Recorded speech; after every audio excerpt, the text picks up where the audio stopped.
Bienvenue sur The Victorious Woman Podcast. La femme victorieuse est un média en ligne dédié aux enfants de Dieu et en particulier les femmes de Dieu. Découvrez nos prières pour la vie quotidienne et nos prières de combat spirituel sur notre site lafemmevictorieuse.com. Et ne manquez pas de vous inscrire à nos cours en ligne sur des thèmes tels que comment faire fructifier son argent, l'identité et la puissance de la femme selon Dieu ou encore la confiance en soi inébranlable. Tout de suite, l'épisode du jour. Bonjour à toutes et à tous, bienvenue sur le podcast de La Femme Victorieuse. Je suis la présentatrice Jenny et mon invité du jour est comme toujours ma sœur Jessie. Bonjour à Jessie. tous. Excuse-moi. Bonjour à tous, bonjour à toutes. J'ai peur ça pour toi. Oui, je vais bien et toi? Oui, je vais très bien, merci. Alors, tu m'as pas dit le sujet avant qu'on commence l'enregistrement. Alors, quel est le sujet? Roulement de tambour. Quel est le sujet d'aujourd'hui? Alors, le sujet d'aujourd'hui est les traumatismes de l'enfance. Mais on n'a pas parlé de ça la dernière fois? Oui, mais en fait, c'était la dernière fois. Ok, vas-y. Alors, en fait, c'est par rapport à notre sujet. Comme en fait, je travaille en ce moment en tant qu'animatrice avec les enfants, et ben en fait, j'ai remarqué que les adultes ils doivent faire attention à la manière dont ils doivent parler avec les enfants pour ne pas provoquer des traumatismes chez eux.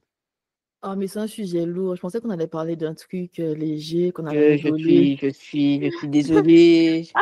Veuillez m'excuser. Moi, je suis une messagère. C'est vraiment, je me suis dit, j'espère que c'est un sujet léger, comme ça on va pouvoir rigoler, parler tranquillement, blablabla et tout. Et là, tu fais les traumatismes de l'enfance. Mais je me suis dit, mais attends, c'est pas de ça qu'on a parlé la dernière fois. Mais vas-y, quelle est ta première question? Ma première question, c'est quels sont les traumatismes qui sont difficiles à gérer quand on est grand? Mais en fait, quand tu dis traumatisme, c'est un peu compliqué. Quand tu dis quels sont les traumatismes de l'enfance et quels sont les traumatismes qui sont un peu difficiles à gérer quand on est grand. Parce que En fait, au final, les traumatismes, ça tourne autour de tout ce qui est abus physique, abus sexuel, abus émotionnel, négligence physique et négligence émotionnelle, tu vois. Parce que les traumatismes, en fait, ça rentre dans ce cadre-là. Par exemple, je ne sais pas, Parlons de l'abus physique. Par exemple, en ce qui concerne l'abus physique, donc dans la culture antillaise, en tout cas en temps longtemps, je ne sais pas comment les parents élèvent leurs enfants aujourd'hui en Martinique, mais en tout cas à mon époque, on prenait des coups. C'était normal finalement de prendre des coups. Moi, j'ai pris des coups. Je n'ai pas senti que c'était de l'abus physique en soi. Hein. C'est comme si voilà, tu as fait quelque chose qui n'est pas bien. Papa, il nous frappait. Parce que toi, on ne pas prendre coup, hein, pas prendre ton coup, mais moi, m'en y non, moi oui. Moi, j'ai été juste frappée par maman, mais juste 2 fois et c'est tout. Et ça m'a suffi. Mais je pense Donc, que voilà. maman qui te donne des coups, c'est voilà, C'est ça rien, va, non, ça franchement. va. Mais là, le papa là, non, le gars il était, pardon, mais des fois, en plus c'est vraiment l'antillais. Moi, j'ai dit pas faire ça. Ah Pas ouais. les tournes. Un coup de ceinture et à chaque coup, non. Non, c'était juste, on tape sous la fesse en mode non, faut pas faire ça. Et puis voilà. Mais ça m'a Non, mais traumatisée elle, quand c'est comme même. Hein. si c'est comment c'est que dans la Bible, est-ce qu'on peut dire ça? Bon, c'est comme un châtiment, tu vois. Oui. Pas si, parce que la façon que maman frappait, c'est pas frapper, voilà, c'est frapper pour faire marquer le coup. Tu as fait des bêtises, voilà, je donnais des coups. Mais à mon époque, elle disait, je veux dire ça à votre père quand il va arriver. Maman, il faut dire la vérité. Ma mère, elle écoute, elle écoute avec nous là. Maman est dans les studios avec nous, donc elle écoute. Mais il faut dire la vérité. Elle se salit, c'est pas les mains. Elle disait, je vais dire ça à votre papa. Après, chez la elle dit ça. On est Jessie, foutu. Jessie. Après, il parlait, il me dit, venez là. Tu savais que, ok, c'est fini pour toi. Donc, en plus, il y a la honte aussi parce que il te frappait, eh bien, il parlait fort. Donc, les voisins entendaient. Tu savais que c'était la honte. Tout le bâtiment a entendu que tu as pris des coups. Non, Donc, je comprends. donc voilà. Moi, j'ai pris des coups et je me suis pas dit, oh, c'est de l'abus, voilà, machin. C'était normal parce que toute ma génération, la plupart des gens de ma génération, ben, mes amis, tout ça, ben, on prenait des coups, c'est tout. Il y a aussi, par exemple, dans la cas de l'abus physique, donc comme je le disais, peut-être que les personnes aujourd'hui qui m'écoutent ne me connaissent pas, mais en fait, je suis juriste de formation. J'ai un, euh, j'ai un, comment on dit bachelor's degree? Une licence en droit et un master en droit des affaires. Et en fait, à la fin de ma carrière, donc j'ai travaillé dans différents cabinets d'avocats internationaux à la City à Londres. Et à la fin de ma carrière, je travaillais pour Lambeth Council. Donc en fait, on peut dire que c'est comme, je sais pas, une localité. C'est une mairie en fait. Et je travaillais sur des dossiers d'enfants placés en foyer. Donc j'ai eu des formations sur tout ce qui est les abus, comment parler aux survivants d'abus de l'enfance. Ok, j'ai eu des formations sur ça. J'ai eu des formations sur aussi, comment on appelle ça encore? La violence domestique, les violences domestiques, le harcèlement. Donc, on a fait différentes formations. J'ai travaillé en collaboration, en étroite collaboration avec des assistantes sociales et aussi des psychologues. Donc, on avait beaucoup de dossiers, différents dossiers. Donc, j'ai eu différents cas d'abus en tout genre, d'abus en tout genre. Et on avait des cas, en fait, d'abus physiques sévères. Et l'abus physique sévère, c'est vraiment quand l'un de tes parents cherche à te faire du mal. C'est pas genre, je te frappe parce que tu as fait quelque chose qui n'est pas bien. C'est genre, je te frappe parce que je suis énervée, j'en ai marre de la vie, je te supporte plus, tu fais trop de bruit dans ma tête. Et c'est un acharnement, c'est-à-dire, ça peut être, par exemple, pousser son enfant dans les escaliers, frapper son enfant tellement fort qu'il y a des marques que l'enfant a des os cassés, des choses comme ça. Donc, ça peut être aussi éteindre les mégots de cigarettes sur la peau de l'enfant. Envoyer de l'eau chaude, hein, de l'eau chaude sur l'enfant, c'est de l'abus physique. Donc voilà, donc moi, quand je prenais des coups, j'ai pas senti que c'était de l'abus physique. Je parle avec des amis, on était tous dans la même situation. Et c'est vrai qu'on a eu une réunion une fois, on était dans une équipe multiculturelle, dans le sens qu'il y avait des personnes qui venaient de la Caraïbe anglophone. Moi, en général, dans les équipes, je suis toujours la seule qui vient de la Martinique. Mais ça arrivait que dans les équipes, on avait des personnes qui venaient de la Caraïbe anglophone, des personnes d'Afrique aussi. Et puis des Anglais, des Européens. On a eu plusieurs réunions et c'était intéressant parce que c'est culturel en fait chez les personnes noires, en tout cas les Africains, mais aussi les Antillais. Après, je ne sais pas comment ça se passe aux États-Unis ou encore au Brésil. Quand on parlait en réunion, toutes les personnes de ma couleur de peau, toutes les personnes noires disaient que chez nous, c'est normal en fait. C'est normal quand tu fais une bêtise que tes parents te frappent. C'est pas considéré chez nous comme de l'abus physique en soi. On va pas te dire, ah, je suis victime d'abus parce que mes parents m'ont frappé parce que j'ai fait des bêtises. C'est pas considéré. Alors que peut-être pour une personne qui est née quelque part en France ou en Angleterre, elle va se dire, tes parents te frappent, c'est de l'abus. Moi, j'ai pas senti que j'étais dans une situation d'abus. Voilà, euh, donc ça peut être les traumatismes, donc traumatismes physiques, donc la maltraitance physique, les coups, blessures, punitions corporelles excessives. Ce que je disais, c'est l'abus physique sévère. Donc dans mon travail, c'était severe physical abuse. Il y a aussi la maladie qui peut affecter l'enfant, qui peut être un traumatisme pour l'enfant. Ça peut être des maladies graves ou hospitalisation. Donc, l'enfant peut être traumatisé par ça. C'est-à-dire que tu as passé ton temps dans les hôpitaux. Tu n'as pas eu une enfance comme tout le monde. Donc, c'est quelque chose qui peut te suivre. Et comme je le disais, il y a aussi l'abus émotionnel. Donc, la négligence affective, le manque d'amour, d'attention, de validation. Donc, ce que je vous disais dans le précédent podcast, que moi, j'étais victime de négligence émotionnelle. Je recevais pas d'amour, pas d'attention. Et comme je le disais, il y a une différence entre négligence émotionnelle et négligence physique. La négligence physique, c'est quand tes parents il y a pas, tu, par exemple, vous vivez dans la rue, c'est de la négligence physique. Tu vas pas à l'école, négligence physique. Tu ne reçois pas des soins médicaux, négligence physique. Et tu ne manges pas à ta faim, c'est de la négligence physique. Des vêtements propres, ne pas avoir de vêtements propres, c'est de la négligence physique. OK? Et la négligence émotionnelle, c'est tout ce qui est vraiment tourné vers l'amour, l'affection, connaître son enfant, passer du temps avec son enfant. Il y a aussi des traumas, comme dans tout ce qui est traumatisme émotionnel, il y a aussi la violence verbale, donc l'abus émotionnel. Donc, tu es critiqué constamment par tes parents, par les personnes qui ont une autorité sur toi. On t'humilie, on se moque de toi constamment. Et ça, en fait, ça joue beaucoup sur l'abus émotionnel, ça joue beaucoup sur l'adolescence, le jeune adulte, dans le sens que ce sera difficile pour toi d'avoir confiance en toi parce que dans ta tête, il y a la voix de tes parents, de cette personne, en fait, qui t'humiliait, te rabaissait tout le temps, constamment. Donc, tu peux avoir une très faible estime de soi, tu n'as pas confiance en toi. Et à l'âge adulte, qu'est-ce qui va se passer? Tu vas te retrouver dans des situations abusives et toxiques avec des personnes qui vont te maltraiter, des personnes parce que tu n'as pas appris en fait comment dire ça, à connaître qui tu es, à voir ta valeur. Tes parents ne t'ont pas, comment dire ça, dit des mots pour te valoriser, pour t'encourager, pour dire je crois en toi, continue, tu es tel.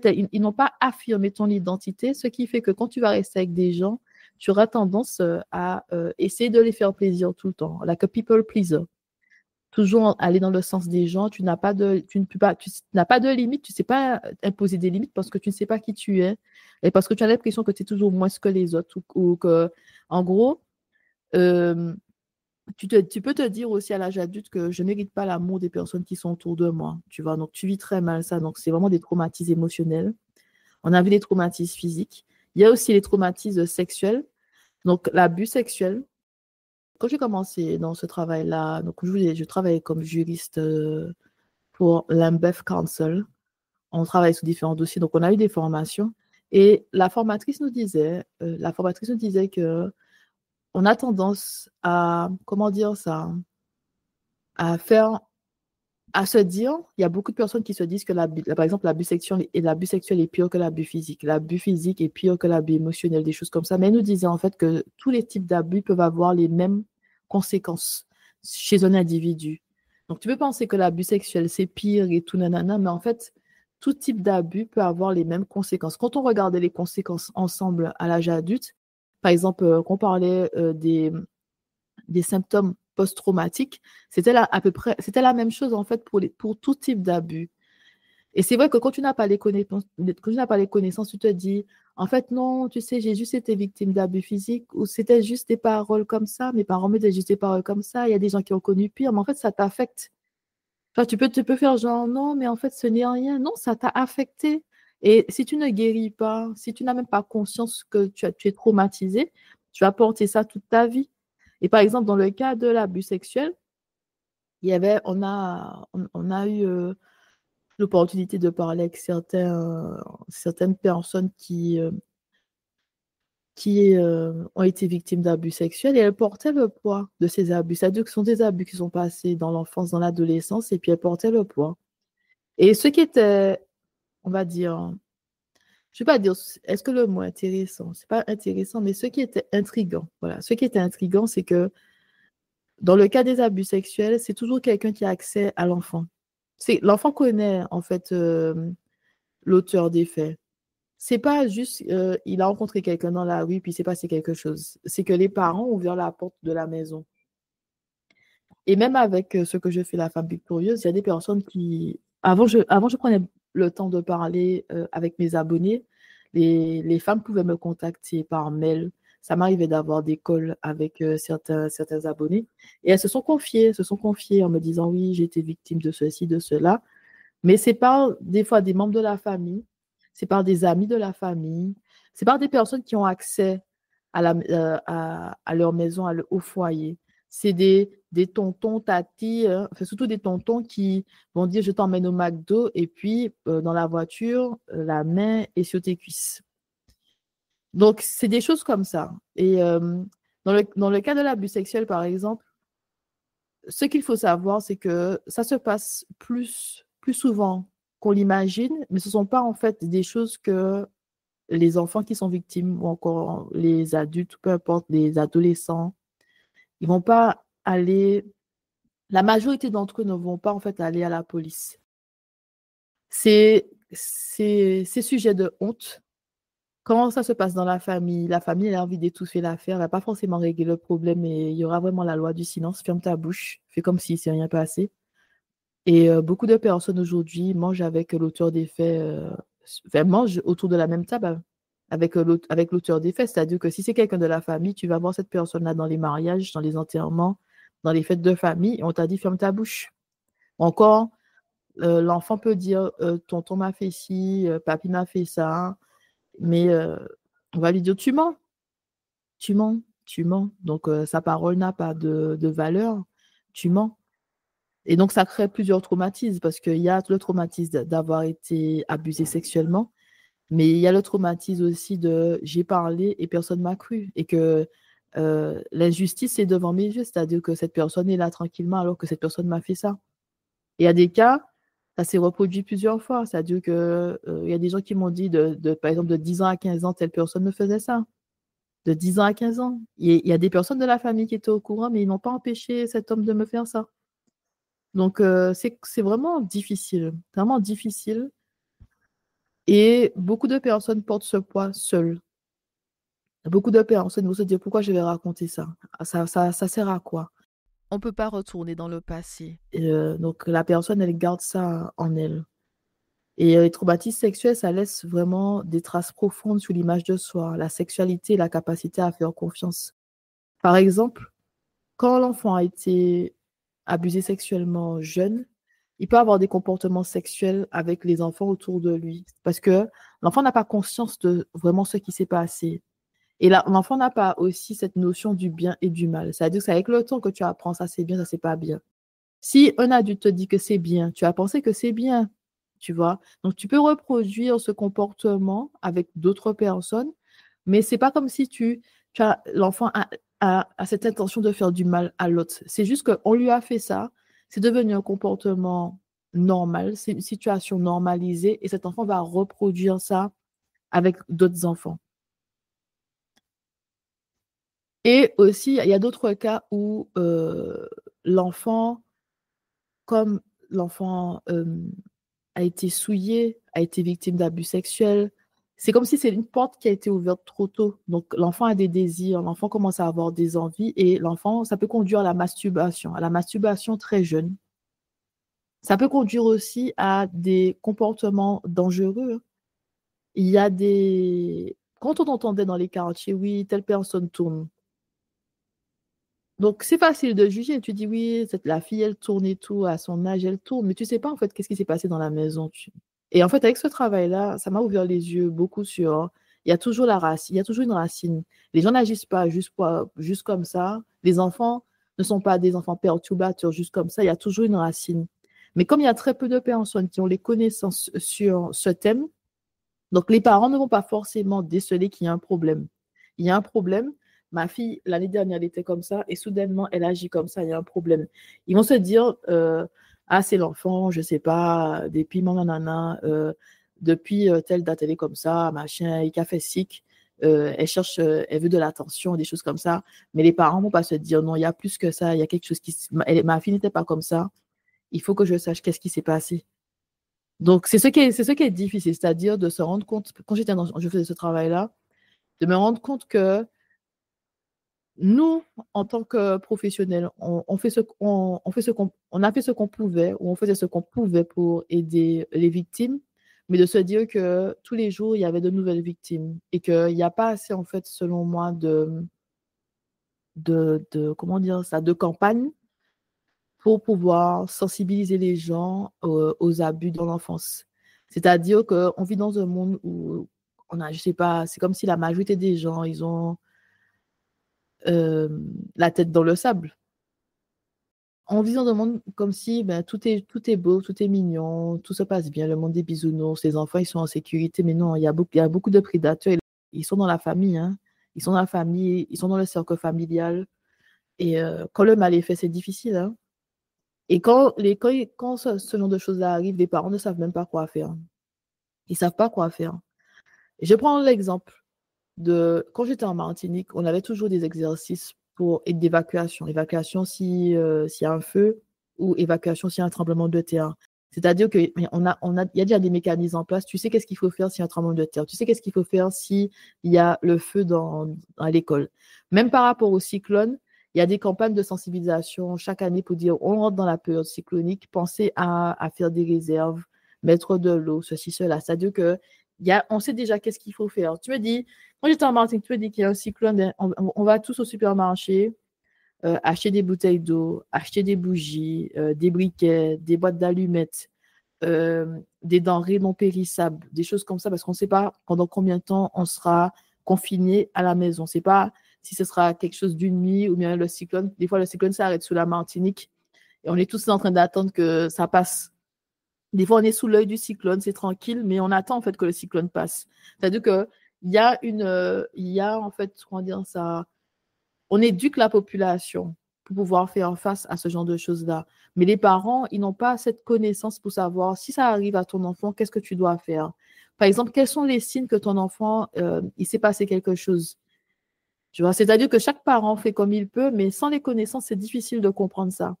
Et par exemple, toutes les formations que j'ai reçues, je me dis qu'un citoyen lambda ne reçoit pas toutes ces informations-là. Moi, j'ai reçu toutes ces informations-là dans le cadre de mon travail. Mais avant, quand je ne travaillais pas dans ça, je ne savais pas tout ça. Et je me suis dit que ces informations-là auraient été utiles aux parents, utiles aussi au personnel encadrant pour être vigilant, pour voir en fait quand il y a un changement de comportement chez l'enfant, de pouvoir agir, que l'enfant soit suivi pour que l'enfant puisse, comment dire ça, se guérir et avoir une vie normale après ces événements malheureux. Ensuite, il y a autre chose, ce sont les traumatismes environnementaux et ou sociaux. Les conflits familiaux intenses, donc parents divorcés, disputes fréquentes. Donc moi, je suis passée par là, mais je n'ai pas senti que c'était un traumatisme, hein, mais je suis passée par là. Il y a un moment, mes parents ils se disputaient beaucoup, surtout au lycée. À chaque fois que je rentrais, je savais très bien que je rentrais, j'entendais déjà les disputes. J'étais près de la barrière, je ne suis même pas dans la maison, j'entendais déjà, je suis là, je dis encore. Et c'est difficile de voir ses parents se disputer. Et surtout ce qui est, je vais dire, toxique, c'est quand les parents nous demandent nous prennent à partie et nous disent de choisir. Choisir entre papa et maman. C'est compliqué parce que dans les deux cas, tu vas perdre. Dans les deux cas, tu vas perdre. Il y en a un qui va te regarder bizarrement, il y en a un qui va parce qu'ils te disent ils te mettent en fait dans leurs problèmes d'adulte alors que ça n'a rien à voir avec toi. Et ça peut être traumatisant. Il y a les violences domestiques. Donc, je ne connais pas la loi en France par rapport aux violences domestiques, mais du temps que je travaille en Angleterre, les enfants sont reconnus comme étant des victimes de violences domestiques. C'est-à-dire que le fait que l'enfant soit dans l'environnement et qu'il voit papa donner des coups à maman ou maman donner des coups à papa, c'est une victime de violences domestiques, même si l'enfant n'a pas reçu de coups lui-même. Mais parce que l'enfant est dans l'environnement, elle est, comment dire ça, témoin de ces scènes malheureuses, donc elle est reconnue comme victime. Je ne sais pas, je n'ai pas regardé avant de commencer ce podcast les lois par rapport à ça, puisque Jennifer n'a pas dit, n'a pas dit le thème, mais les enfants sont reconnus. C'est-à-dire que tu peux être traumatisé parce que tu as vu ta maman souffrir sous les coups de ton papa ou vice-versa. Ça arrive dans les femmes qui frappent les hommes. La pauvreté extrême, l'insécurité constante ou déplacement forcé, c'est-à-dire qu'il y a des enfants qui n'ont pas de toit fixe. Ils vont de maison en maison ou d'abri en abri. Donc, ils n'ont pas de stabilité.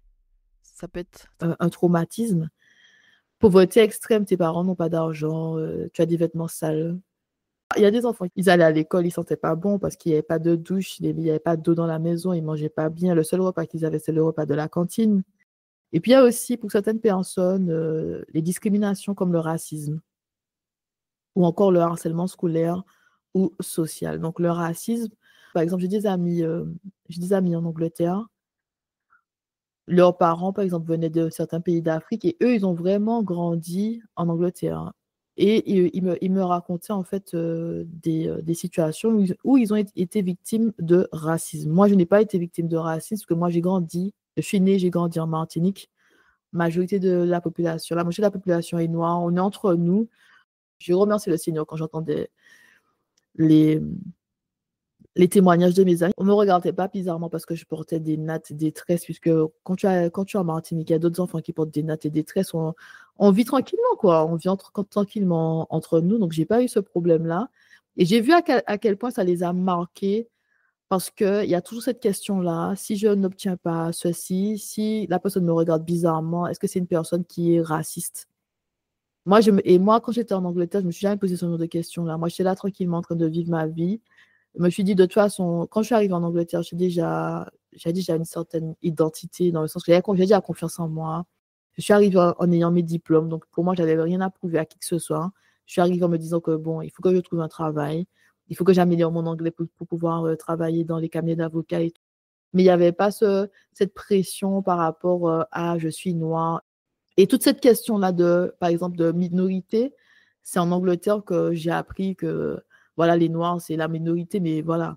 Parce que dans leur contexte, ils sont en minorité. Mais moi, dans mon contexte, hein, une Caribéenne, tu vis dans ton pays, tu vas pas te dire que je suis la minorité. On pensait même pas comme ça à cette époque-là, à la majorité-minorité. C'est on vit ensemble. Tu vis avec toutes les communautés en Martinique. Je me suis pas dit on est la majorité. C'est juste je suis martiniquaise, on est en Martinique, on parle créole tous ensemble.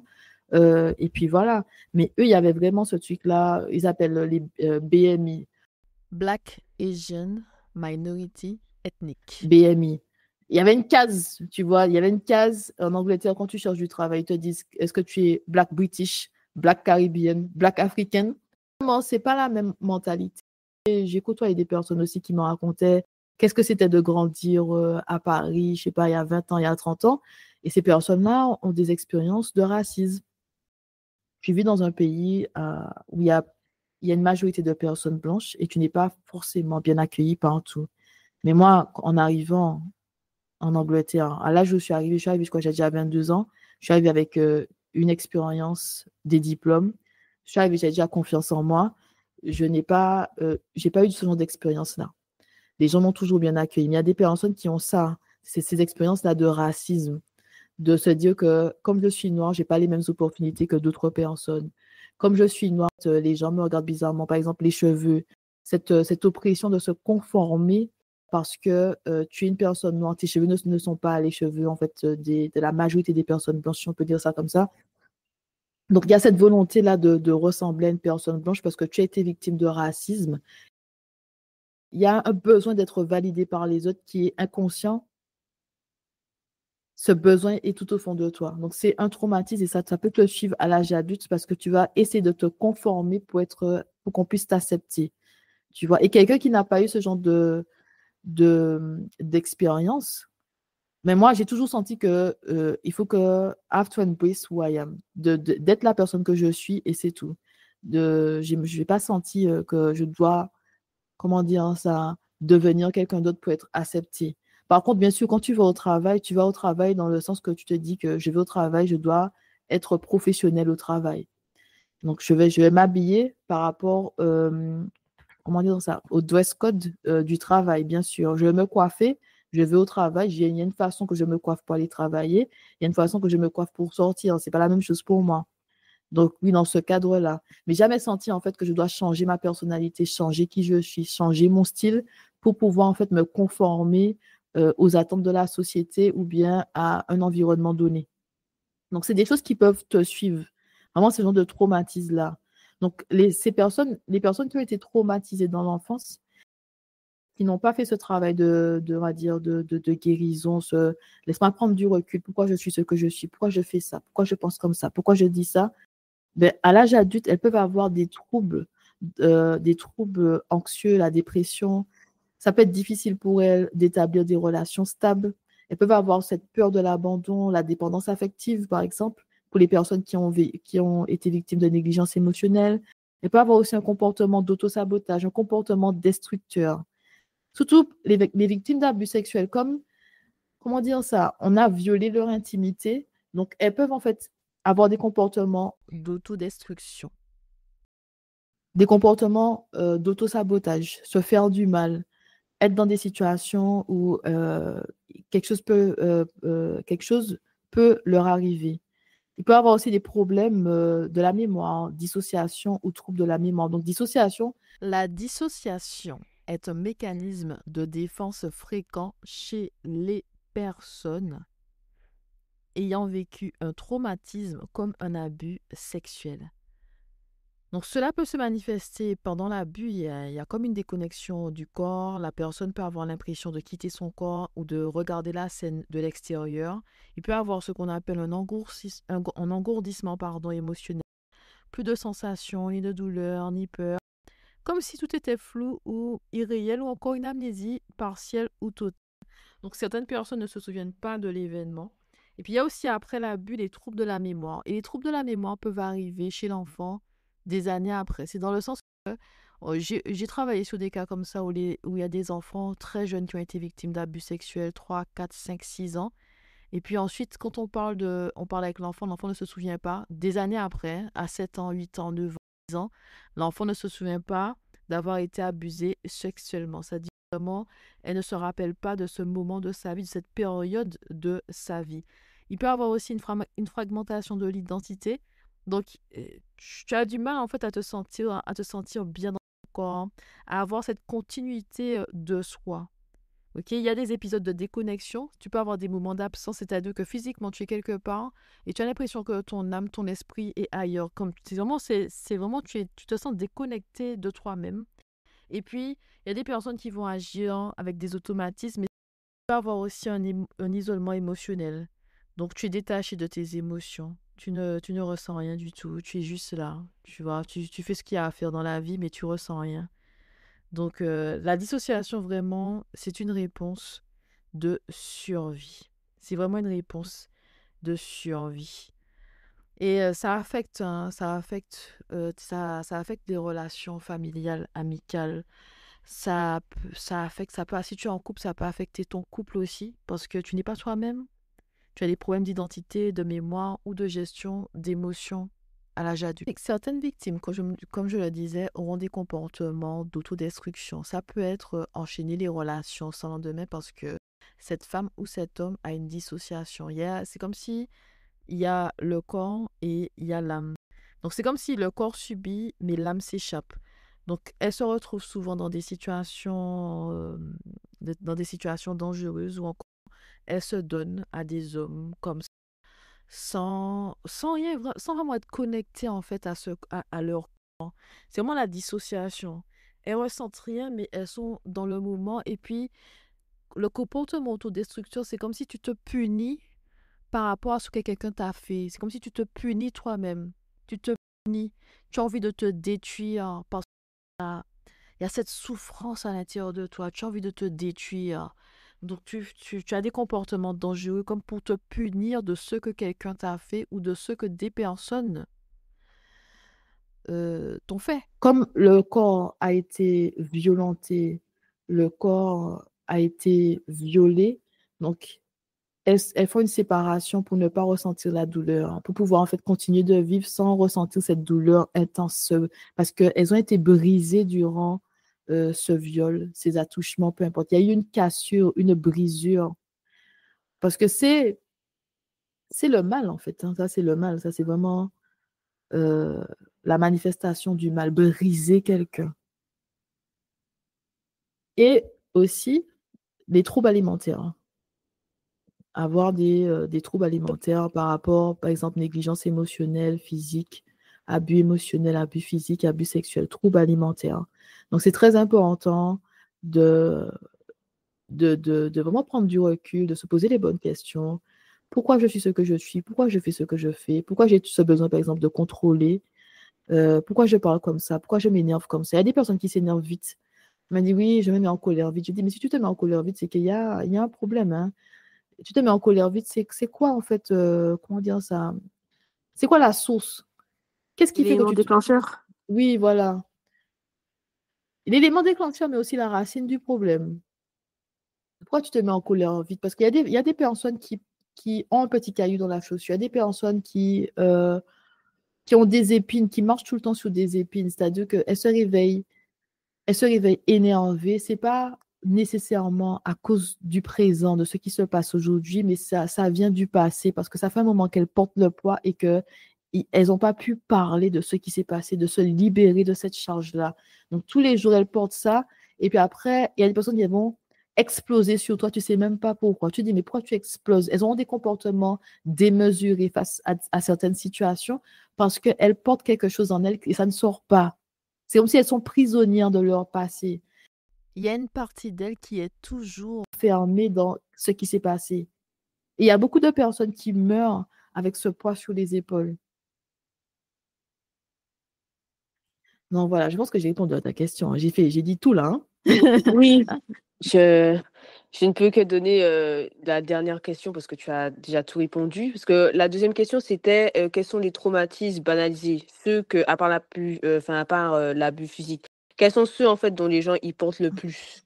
Mais j'ai l'impression que tu as répondu, sauf si tu veux donner une petite réponse Ajouter. quand même. Mais je pense que ce qui est banalisé, je pense que c'est l'abus émotionnel. L'abus émotionnel et la négligence émotionnelle, parce que l'abus émotionnel, il y a pas de traces visibles. C'est-à-dire que si tu as été victime d'abus physique, il y a des traces. Tu peux avoir des bleus.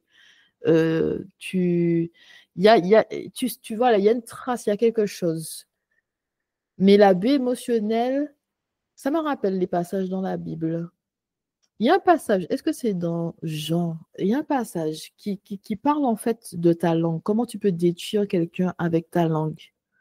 Je crois que c'est Jean 3. Le pouvoir de la langue. Comment tu pouvais détruire quelqu'un avec ta langue? Et je pense que c'est ça, que dans toutes les sphères, quand je dis dans toutes les sphères, ça veut dire que ça peut être une relation parent-enfant, ça peut être entre papa et maman, ça peut être dans un couple, dans un mariage, ça peut être entre amis.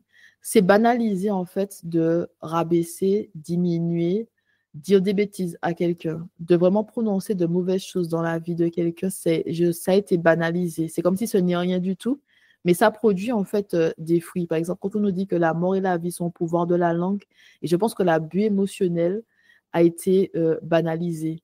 C'est comme si ce n'est rien. Limite, si tu te dis, mais tu ne devais pas parler comme ça, je vais te dire, ah, tu es sensible. Il ne peut pas dire rien encore. Papa les barres, oui. Papa les barres. Alors que, non. Donc, j'ai trouvé, excusez-moi, j'ai dit Jean, c'était pas Jean, c'est Jacques. Ok, donc c'est Jacques, chapitre 3, dompter sa langue. Je vais lire le passage pour vous. On va commencer avec le verset 2, pardon.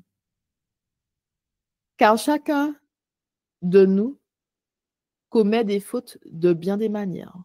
Celui qui ne commet jamais de faute dans ses paroles est un homme parvenu à l'état adulte, capable de maîtriser aussi son corps tout entier. J'ai fait plusieurs vidéos dernièrement sur l'importance de maîtriser ses émotions, de se dominer. Et il y a très peu de personnes qui arrivent à cet état de maturité de je me domine. La majorité des personnes se laissent mener par les émotions. Elles vont exploser sur vous alors que ça n'a rien à voir avec vous. Prenons l'exemple du professeur qui ne se sent pas bien puis il explose sur les élèves. Prenons l'exemple en fait de cette collègue-là qui vient, elle a des problèmes dans sa vie et puis elle traite mal en fait comment dire ça, les clients parce qu'elle a des problèmes dans sa vie. Elle n'est pas capable de se maîtriser. Quand, par exemple, dans ce verset, on nous dit car celui qui ne commet jamais de faute dans ses paroles est un homme parvenu à l'état adulte. Là, l'état adulte, ça veut dire que tu es arrivé à un état de maturité. Tu fais attention à ce que tu dis. Tu es au contrôle de ta parole. Tu es au contrôle de ta bouche. Et il y a très peu de personnes qui sont au contrôle de leur bouche. C'est-à-dire que tout ce qu'elles pensent, elles vont dire. Il n'y a pas de filtre et puis après, elles te disent pardon. Mais le mal a déjà été fait. Ou bien disent des choses et bien fait. C'est un blague qu'il a, c'est une blague. Je rigole avec toi. Non, je rigole pas comme ça. Donc, poursuivons le 3. Quand nous mettons... Vas-y, excuse-moi. La dernière question, c'est comment en fait s'en sortir? Comment en fait parvenir à en fait traiter ces traumatismes? D'accord, je vais parler de ça en dernier. On va continuer sur ce sujet, ce qui est intéressant, ce que je te disais là, que les gens banalisent l'abus émotionnel, ok? Ok. Quand nous mettons un mort dans la bouche des chevaux pour qu'ils nous obéissent, nous dirigeons aussi tout leur corps. Pensez encore aux bateaux. Même s'il s'agit de grands navires et s'ils sont poussés par des vents violents, il suffit d'un tout petit gouvernail pour les diriger au gré du pilote. Il en va de même pour la langue. C'est un petit organe, mais elle se vante de grandes choses. Ne suffit-il pas d'un petit feu pour incendier une vaste forêt? La langue aussi est en feu. c'est tout un monde de mal. Elle est là parmi les autres organes de notre corps et contamine notre être entier. Allumée au feu de l'enfer, elle enflamme toute notre existence. L'homme est capable de dompter toutes sortes de bêtes sauvages, d'oiseaux, de reptiles, d'animaux marins, et il les a effectivement domptés. Mais la langue, aucun homme ne peut la dompter. C'est un fléau impossible à maîtriser. Elle est pleine de venin mortel. Nous nous en servons pour louer le Seigneur notre Père et nous nous en servons aussi pour maudire les hommes, pourtant créés de sorte qu'ils lui ressemblent, donc qu'ils ressemblent au Père. De la même bouche sortent bénédiction et malédiction. Mes frères et sœurs, il ne faut pas qu'il en soit ainsi. Avez-vous déjà vu de l'eau douce et de l'eau salée jaillir d'une même source par la même ouverture? Un figuier, frères et sœurs, peut-il porter des olives ou une vigne des figues? Une source salée ne peut pas non plus donner de l'eau douce. Donc, en fait, c'est ça, c'est-à-dire que ce passage est une invitation à la maîtrise de soi.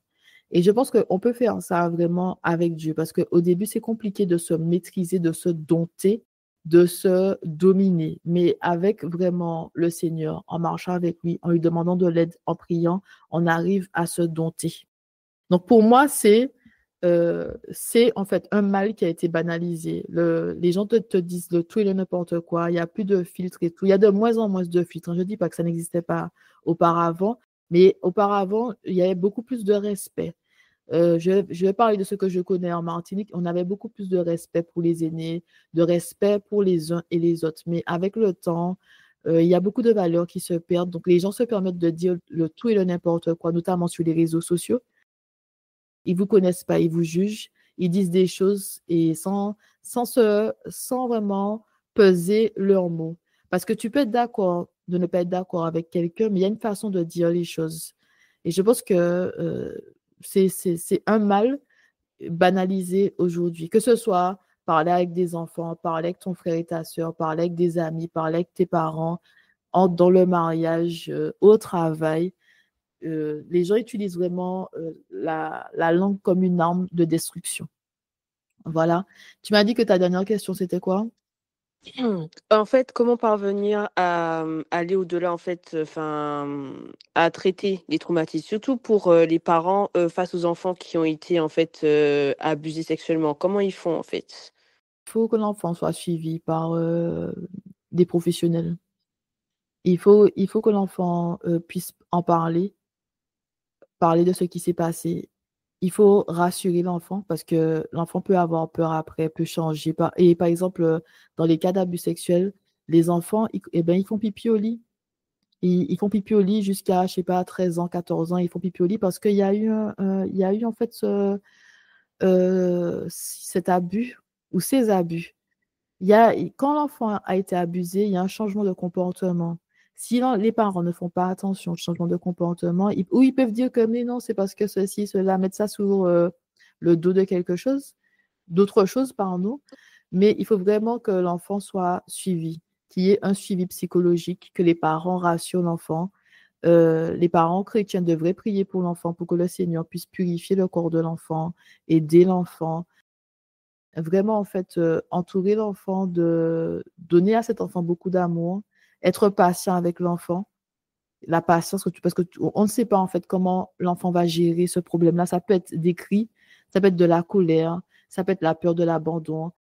Chaque enfant réagit d'une manière ou d'une autre. Mais il faut vraiment, en fait, se faire aider et que les parents ne restent pas seuls non plus, qu'ils puissent aussi parler à d'autres parents qui passent par là. Ça va les aider pour savoir que faire, même avoir de l'espoir que l'enfant peut avoir une vie normale, même après avoir vécu des choses horribles. Mais par contre, il faut l'accompagner pour qu'il retrouve cette vie normale. Et ça prend du temps. Ça peut prendre des mois comme des années. Mhm. Ah, et je voudrais aussi rajouter d'aider aussi les enfants à vivre dans un monde d'enfants et pas dans un monde d'adultes. Parce que j'ai remarqué qu'avec les médias, le divertissement, ça influence en fait les enfants à essayer de mettre par exemple pour les filles, des vêtements qui font plus femmes, du vernis. Parce que quand je travaille en fait avec des enfants, je vois qu'ils mettent du vernis. J'ai vu une enfant qui en fait ressemble à une adolescente et vu ses vêtements, ça faisait un peu trop femme pour elle. de vraiment laisser aussi les enfants, en fait, avoir le temps d'être enfant. Parce qu'une fois adulte, qu'est-ce qui te reste finalement? Parce que, C'est vrai.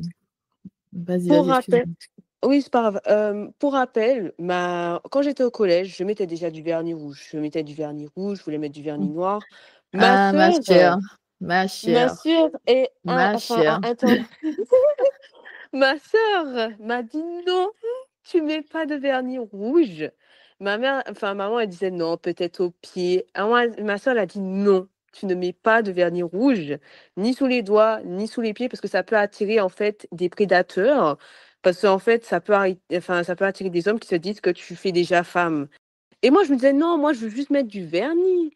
Mais maintenant, avec le recul et la maturité, oui, c'est tout à fait ça. Et quand maintenant de mon âge, ben, je me dis, ben, je m'étais déjà dit, ben, je me maquille un peu, maintenant je me maquille totalement, mais qu'est-ce qui me reste finalement quand je suis adulte?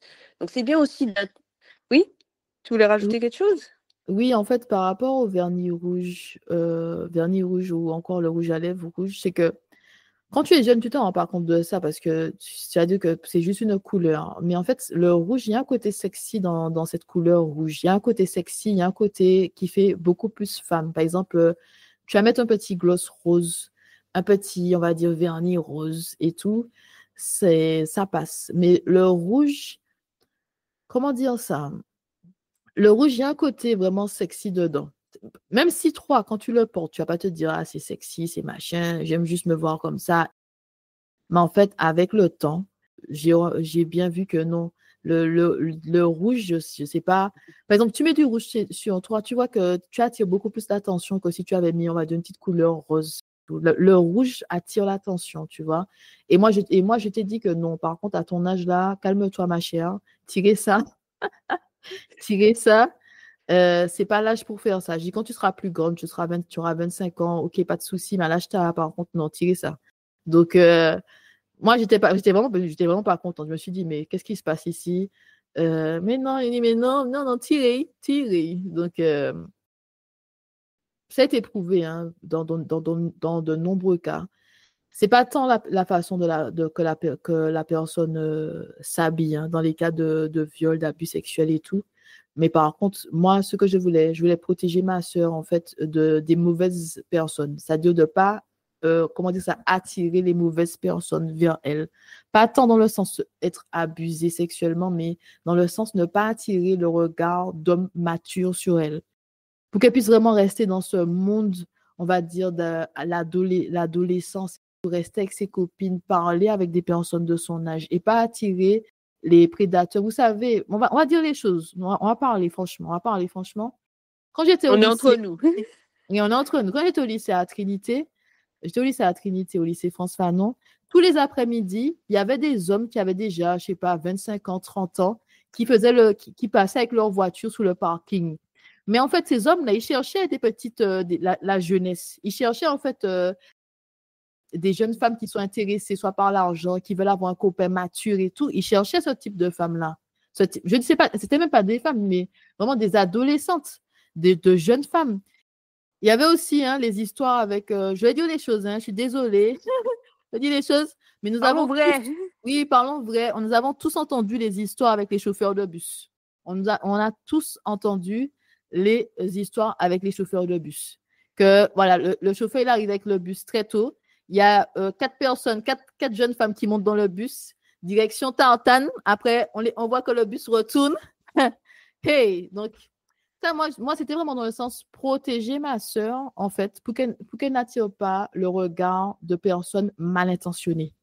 C'est dans ce sens-là. C'est pas dans le sens, je n'ai pas pensé forcément à on va abuser d'elle, mais ne pas attirer le regard de personnes mal intentionnées. Parce qu'il y a des prédateurs, des hommes de 20 ans, des hommes de 25 ans, de 30, de 40 ans, de 50 ans, que eux, ils sont attirés par les petites lycéennes. Et il dit à ma sœur, reste là, reste à ce niveau-là, profite de ce moment-là. Et comme elle disait aussi, c'est vrai, on ne s'en rend pas compte. Quand on est jeune, des fois on se dit oui, on veut déjà être grande et tout, mais sauf qu'une fois que tu es grande, eh ben, tu ne peux plus retourner en arrière. Tu as beaucoup de responsabilités. C'est-à-dire que tu as brûlé les étapes. Il faut prendre le temps de vivre, prendre le temps de respirer, prendre le temps d'avoir les expériences dans chaque tranche d'âge. La première fois que tu vas, je sais pas, au cinéma avec tes amis, des choses comme ça. Il faut prendre le temps de vivre, de profiter de cette jeunesse, de profiter de cette insouciance-là. Parce qu'une fois que tu vas des fois à l'université ou tu commences à travailler, c'est un autre monde. C'est le monde des problèmes. Il faut payer les factures, payer son loyer, se lever le matin pour aller travailler, gérer les collègues là, les collègues qui portent leur tête dans le travail. Hein? C'est un autre monde. C'est vraiment, tu te sens vraiment assailli des fois avec ce monde d'adultes. Et les enfants, ils doivent en fait profiter de ce monde d'insouciance. Quand on allait au lycée, on faisait quoi?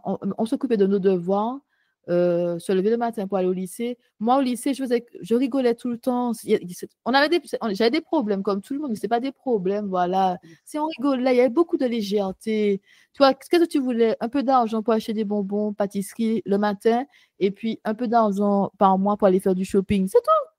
Il n'y avait pas les factures, les histoires de factures, je dois payer mon loyer, qu'est-ce que je dois faire l'entreprise. Il n'y avait pas ça, il y avait juste, on est là, on rigole, on écoute de la musique, les gossips.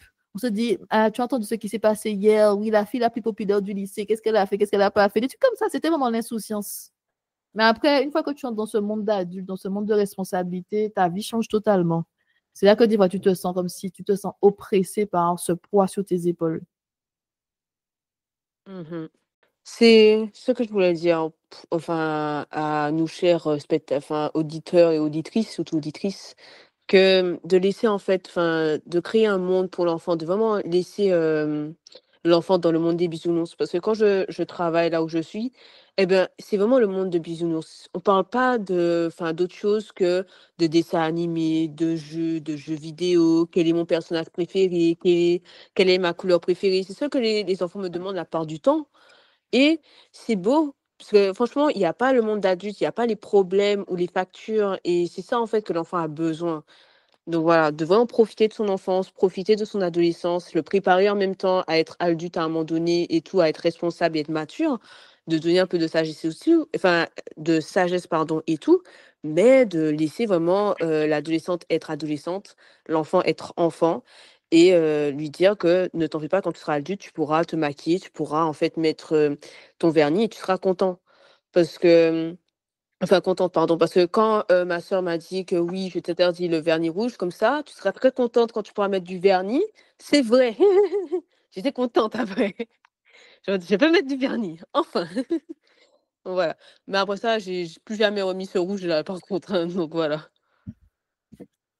Ben oui, mais il y a un temps pour tout, c'est tout. Parce que moi, je savais très bien que, bon, quand je t'ai dit ça, tu étais jeune, je me suis dit, quand tu seras grande, tu choisiras par toi-même si tu veux mettre du rouge ou pas. Ça, c'est entre toi et toi. Mais à cet âge-là, par contre, non. Donc, j'avais vraiment cette volonté de te protéger et de te laisser, en fait, évoluer dans ce monde d'adolescent. Mmh. L'adolescence, pas brûler les étapes pour pouvoir faire comme les adultes, non. Prendre le temps de vivre. Et j'ai vu aussi que moi, j'ai pris le temps d'évoluer petit à petit. J'ai eu des responsabilités très jeunes parce que j'étais la première, il y a des choses dans la famille et tout. Mais en même temps, au niveau de devenir une femme, je n'ai pas eu la pression pour pouvoir être une femme dans un sens. C'est-à-dire que bon, pour les hommes, en général, on nous dit oui, tu es une femme quand tu as tes règles. C'est-à-dire que le corps, en fait, le corps, c'est le corps qui change. Mais par contre, ça ne veut pas dire que tu te sens une femme à 13 ans, tu te sens une femme à 14 ans. Et moi, j'ai pris le temps d'évoluer et de devenir une femme. Il y a un âge où je me suis sentie vraiment une femme, c'est-à-dire qu'il y avait j'ai senti vraiment que la mentalité, le corps maintenant se rejoignent. J'ai vraiment senti une femme. Mais j'ai pris ce temps-là d'évoluer. Tu es en recherche d'identité, tu te changes de style. Et j'ai trouvé ça beau parce que je n'avais pas la pression de devenir quelqu'un que je ne suis pas ou faire semblant d'être quelqu'un que je ne suis pas pour montrer, on va dire, à la société que je suis une femme. J'ai vraiment profité on va dire, de chaque tranche d'âge. Et j'ai vu que quand tu es une femme et que tu prends ce temps d'évoluer, tu es comme une fleur qui s'ouvre petit à petit et c'est beau et magnifique. Avec l'âge, tu deviens de plus en plus belle. Tant en beauté, tant qu'en sagesse. C'est-à-dire que quand tu évolues avec le Seigneur, il y a cette beauté qui jaillit de toi. C'est-à-dire que c'est la beauté intérieure et la beauté extérieure. Il y a cette beauté, on va dire, spirituelle, si je peux dire ça comme ça, c'est-à-dire l'énergie que tu dégages, tes valeurs, tes principes, et puis il y a aussi cette beauté extérieure. Et tu prends le temps de te connaître, de savoir qu'est-ce qui te va, d'essayer certaines choses, de te dire que finalement, je mettais ça, c'est plus pour moi. Donc vraiment, c'est ce que je voulais pour ma soeur, qu'elle prenne le temps de devenir une femme, qu'elle ne brûle pas les étapes. Mhm. Et cette fois-ci, c'est dernière question. Comment, en fait, les personnes adultes font face à leur traumatisme? Mais il faut se faire suivre, pouvoir parler, trouver des psychologues chrétiens, je ne sais pas, prier par rapport à ça. Parce que moi, j'ai dit dans le précédent épisode que j'ai vu une psychologue pendant euh, 1 an. Et j'ai fait aussi le travail avec Dieu, c'est-à-dire que la psychologue m'a aidé par rapport à ce que j'avais vécu avec mes parents. Et ensuite, Dieu a fait le reste, c'est-à-dire les autres types d'abus, des choses comme ça. Ça, c'est vraiment année après année, le Seigneur m'a guéri, m'a délivré, m'a restauré. J'ai vécu beaucoup de choses dans mon enfance, mais je ne porte pas en fait le poids de mon passé. Je ne porte pas le poids des abus. Je me sens bien aujourd'hui à 37 ans. Je me sens bien dans ma tête et dans mon corps. Mais ça a été vraiment en tous ces claques, a journey. C'est vraiment un cheminement dans la guérison. Et Dieu peut t'aider à faire ça. Dieu peut te guider vers le bon psychologue, la bonne thérapeute, je ne sais pas, mettre les bons livres dans tes mains. J'ai lu beaucoup de livres aussi j'ai eu beaucoup de livres sur différents sujets, mais j'ai aussi lu des livres par rapport à mon travail. Euh, j'ai lu beaucoup de livres sur ça et tout. Donc vraiment, le Seigneur peut te guider. Le Seigneur peut te guider. Il faut juste demander à Dieu de l'aide. Seigneur, aide-moi. Est-ce que tu as besoin d'en parler? De vraiment, comment dire ça, j'ai envie de dire, le terme il est fort, mais vomir en fait ce passé, vomir tout ça, ce que tu gardes, le poids, ce poids-là, ces poids-là que tu gardes depuis je ne sais pas combien de temps, vomir tout ça, te débarrasser de ces poids-là cette année pour commencer l'année 2026 du bon pied, en ayant vomi tout ça, ne plus porter ça, cette chose-là qui te ronge, cette colère qui te détruit, de vomir tout ça, vomir une bonne fois pour toutes pour passer à autre chose. Mais encore une fois, le chemin de la guérison est différent pour chaque individu. C'est ça que je dis qu'il faut vraiment, est-ce que tu sens que je dois parler à quelqu'un, un psychologue, une thérapeute, je dois peut-être, je peux faire parler, comme toi tu te dis, je préfère parler à mon pasteur. Mon pasteur, il a des connaissances dans ce sujet-là. Il a parlé de ça, il a des connaissances. Je vais parler à mon pasteur, ou encore la femme du pasteur, ou encore quelqu'un de l'église qui est psychologue et tout. Je lui fais confiance. Ou bien mon ami psychologue, ou encore, je te dis que je vais prier, je vais laisser Dieu agir en moi. Je vais voir ce que Dieu me dit. Donc, le chemin de la guérison, le chemin est différent pour chaque individu. On ne peut pas dire, ah, ça va fonctionner avec toi, ça va fonctionner avec toi. Non, ce chemin est différent pour chaque individu. Mhm. Alors, le mot de la fin de ma part, c'est que tant que vous vivez, tant qu'il y a de l'espoir, de vraiment garder espoir, croire qu'à un moment donné, vous serez libéré, libre et léger. Et pour ma sœur, quel est le mot de la fin pour toi? Moi, j'ai pas de mot de la fin. J'espère que le prochain épisode qu'on va enregistrer ensemble, ce sera un sujet tranquille, cool, que je vais pouvoir rire un Prions le peu. Seigneur. Parce que Oui. moi, je pensais qu'on allait s'amuser un peu, on allait parler de la parole de Dieu, rigoler un peu, voilà. Il m'a fait les traumatismes, je suis là, mais ah là là, encore là. Donc, voilà, franchement, je te remercie parce que c'est un sujet qui est très important. Et selon moi, comme je dis ça là, mais je pense qu'on n'en parle pas assez. En vérité, je pense qu'on n'en parle pas assez. C'est un sujet lourd, c'est vrai, mais je pense qu'on n'en parle pas assez parce qu'il y a beaucoup de personnes qui n'ont pas les connaissances nécessaires pour passer à autre chose, ou bien pour aider les personnes qu'elles aiment, pour pouvoir donner des bons conseils, ou être vigilante par rapport aux enfants. Donc, je pense qu'on n'en parle pas assez. Voilà, en toute sincérité, moi, je pense qu'on n'en parle pas assez. Donc, j'espère vraiment que dans les églises, dans les milieux chrétiens, il y aura vraiment cette libération de la parole pour parler de ces choses-là et que les gens, en fait, ne fassent pas la sourde oreille comme si ça n'existe pas. On est dans le monde des bisounours. Non, ce genre de choses-là, ça existe. Il y a beaucoup d'enfants qui sont des victimes aujourd'hui. Il y a beaucoup d'adultes qui portent des poids du passé et que ces poids les affectent toujours et que quand tu portes des poids comme ça, tu ne peux pas devenir l'homme ou la femme que Dieu t'appelle à être parce que tu es endommagé, ton âme est brisée. Comment peux-tu avoir une relation saine avec ton mari, encore ton épouse, quand tu es brisé, quand tu portes cette colère, quand il y a des épines dans tes chaussures? Comment tu peux avoir une relation saine et connaître en fait ce miel dans le mariage, ce lait-là, le bon lait-là, le doux miel dans le mariage parce que tu es une personne brisée et que tous les jours tu fais semblant que tout va bien. Ok, tu peux pas. Ok, tu vas rater les bénédictions de Dieu. Tu ne seras pas la personne que Dieu t'appelle à être parce que tu refuses de te débarrasser de ces poids-là. Ou encore, tu te dis que non, je ne vais pas les pardonner. Ils m'ont fait ci, ils m'ont fait ça. Non, il faut se débarrasser de ça. Il faut te libérer des poids du passé. Sinon, tu vas traîner ça jusqu'à ta tombe. C'est tout. Et le pire, c'est qu'une personne qui est brisée va en briser d'autres. C'est ça, la personne qui est brisée, elle s'en rend pas compte, mais elle brise d'autres personnes autour d'elle. Elle brise des fois des personnes qu'elle aime parce qu'elle est brisée. Donc voilà, je pense que c'est ça le mot de la fin, ma sœur. Voilà. En tout cas, c'était le podcast de la femme victorieuse avec la fondatrice Jessie pour inviter et la présentatrice Jenny, sa petite sœur. Merci à vous. À bientôt. À bientôt. Merci d'être resté avec nous jusqu'à la fin. Nous espérons que cet épisode vous a édifié et encouragé dans votre marche avec Dieu. N'oubliez pas de visiter notre site pour découvrir nos cours en ligne tels que l'identité et la puissance de la femme selon Dieu, comment faire fructifier son argent ou encore la confiance en soi inébranlable. Si cet épisode vous a plu, partagez-le. À très bientôt pour un nouvel épisode.